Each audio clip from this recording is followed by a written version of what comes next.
আপনি আসলে জানেন যে গতকাল যেই টানা বৃষ্টি হলো সেই বৃষ্টির কারণে আসলে রাজধানীর অনেকগুলো এলাকা তলিয়ে যায়। সেই তলিয়ে যাওয়ার বিষয়ে যদি বলি, আমার ঠিক এখন যে জায়গাটাতে আমি দাঁড়িয়ে আছি গুলশানে, গুলশান ঝিলপাড় এলাকাটিতে, এই এলাকাটিতে গতকাল আসলে আমরা দেখতে পেয়েছিলাম যে রাস্তার একটি অংশ আসলে ভেঙে পড়ে পানির চাপে। এখনও সেই ভেঙে পড়া অংশ দিয়ে লেকের এক পাশ থেকে অন্য পাশে পানি প্রবাহিত হচ্ছে, খুবই অল্প পরিমাণে হলেও প্রবাহিত হচ্ছে। অন্য সাইডে যদি আমি বলি, সকাল থেকে কিন্তু আকাশটি মেঘলা আছে।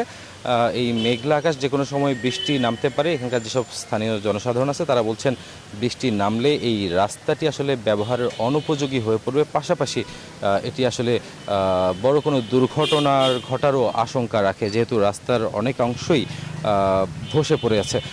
এছাড়া যদি বলি, রাজধানীর অন্যান্য এলাকাতেও আমি ঘুরেছি, সকাল থেকে বেশ কয়েকটি এলাকাতে আমি গিয়েছিলাম। গতকাল যেই ধরনের জলাবদ্ধতা, জলজট আমরা দেখেছিলাম, আজকে আসলে সেই জলজট বা জলাবদ্ধতা অনেকটাই নেই বা নিরসন হয়েছে। তবে এই নিরসনটা যদি বৃষ্টি না হয় সেক্ষেত্রে এটা অব্যাহত থাকবে। তবে যদি বৃষ্টি হয় সেক্ষেত্রে যেহেতু পানিগুলো নেমে যাওয়া, সরে যাওয়ার যথেষ্ট পরিমাণ জায়গা নেই, সেক্ষেত্রে আসলে এই জলজটটা আরও বাড়তে পারে বলে আশঙ্কা করা যাচ্ছে।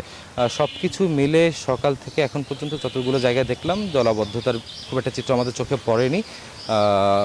গুলশানের এই জায়গাটিতে সামান্য একটু জলজট আছে, এছাড়া সব দিকে সাধারণভাবেই জীবনযাপন শুরু হয়েছে আজকে গতকালকে চেয়ে।